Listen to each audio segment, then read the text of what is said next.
Hello friends, আজ যাচ্ছি রোহিণীর দিকে। না, সত্যি বলতে কোথায় যাচ্ছি তা জানা নেই, মানে রোহিণীর রাস্তায়। এই মুহূর্তে আমরা রোহিণীর রাস্তায় চলে এসেছি, কিন্তু সত্যি কথা বলতে কোনো রকম প্ল্যান ছিল না। আজ অনেকটাই গরম, তাই সেই গরমে অতিষ্ঠ হয়ে পাহাড়ের দিকে মন ছুটে চলছে। যখনই গরম পড়ে তখনই মনে হয় এই পাহাড়ের কোলে একদম শান্তিতে বসে যাই। আর এই পাহাড় এতটাই সুন্দর, যার কোনো তুলনাই হয় না। আকাশের এই নীলাভ রং আর পাহাড়ের সেই সবুজ মিলেমিশে মনকে একদম আনন্দিত করে দেয়। আমি যখনই গরম হয় তখনই মনে করি একবার ওই পাহাড়ের চূড়ায় যাই, যদিও সেটা সম্ভব নয়। পাহাড়ের চূড়ায় কি আর যাওয়া সম্ভব? তবে এখানকার পাহাড়গুলোতে যাওয়া সম্ভব, তার কারণ দেখতে দূর হলেও সেখানে কিন্তু পৌঁছানো যায়। সবগুলো পাহাড়ের একদম চূড়ায় রয়েছে কিছু ঘরবাড়ি। আজ তেমনই কোনো প্ল্যান ছাড়াই আমরা বেরিয়ে পড়েছি। নিজেরাও জানি না যে আমাদের আজ ঠিক গন্তব্যটা কোথায়। রাস্তায় আছি, যাচ্ছি যেদিক মন চায়। এই রাস্তাটা এত সুন্দর যা কখনোই বলে বোঝানো সম্ভব হবে না। খালি চোখে না দেখলে এ যেন অবিশ্বাস্য, মনকে আমার মুগ্ধ করে দেয়। আমি জানি সবার কাছে পছন্দের তালিকাটা আলাদা, কেউ সমুদ্রপ্রেমী তো কেউ পাহাড়প্রেমী। সবাই যে পাহাড় পছন্দ করবে এমনটা নয়। তবে সত্যি বলছি, আমার মনে হয় না এমন কোনো মানুষ আছে যে এই জায়গায় আসলে মনোমুগ্ধ হবে না। সমস্ত দুঃখ কষ্ট সব যেন পিছনে চলে যায়। আর আস্তে আস্তে এখানে পড়ে একটা টোল ট্যাক্স, যেখানে প্রত্যেকবার গাড়িতে আসা যাওয়ার জন্য 30 টাকা করে দিতে হয়। একটু সামনে এগিয়ে গিয়ে আমরা ঠিক করলাম বাঁদিকের রাস্তাটা ধরে উপরে চলে আসব। যেমন কথা তেমনই কাজ, আমাদের দুজনের কোনোই ঠিক থাকে না। যখন যেদিকে মন চায় ঠিক সেদিকেই আমরা চলে যাই। এই রাস্তায় উঠতেই মনটা আরও খুশি হয়ে গেল।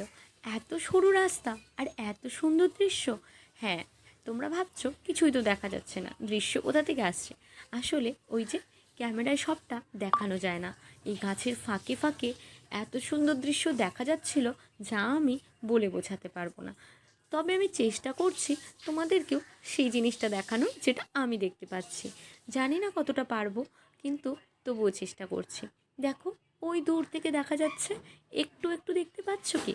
আমি জানি হয়তো তোমরা ভাবছো আমি পাগল, আসলে নয়। যখন এই রূপ দেখি না, তখন আমি সত্যি একদম মুগ্ধ হয়ে যাই।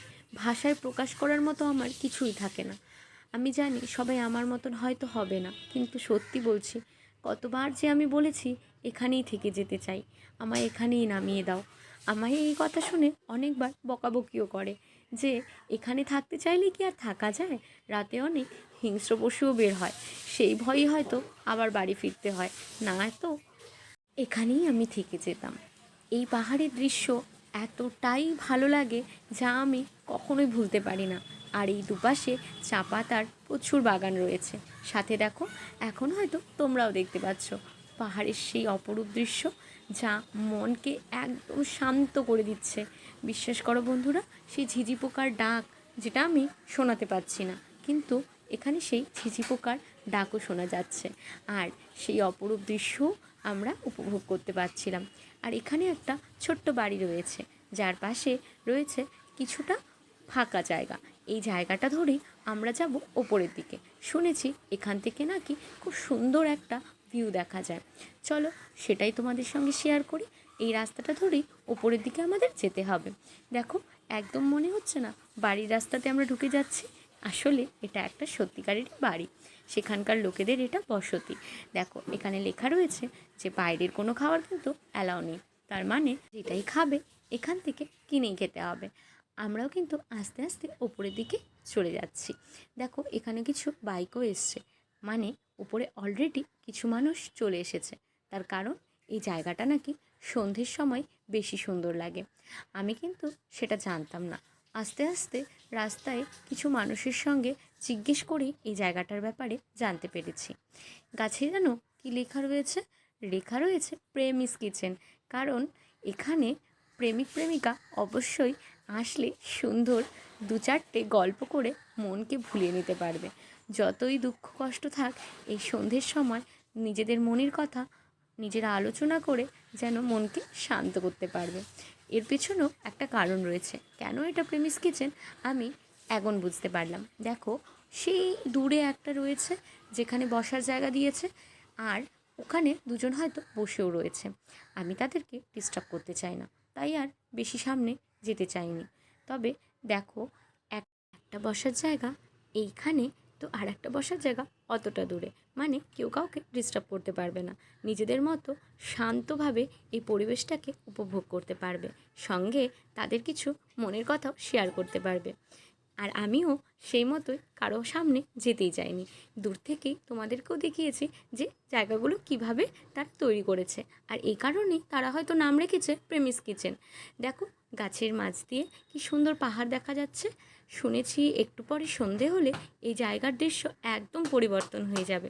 সেই অপেক্ষায় আমরাও আছি, কখন সন্ধে নামবে আর কখন সেই দৃশ্যটা আমরা দেখতে পারবো।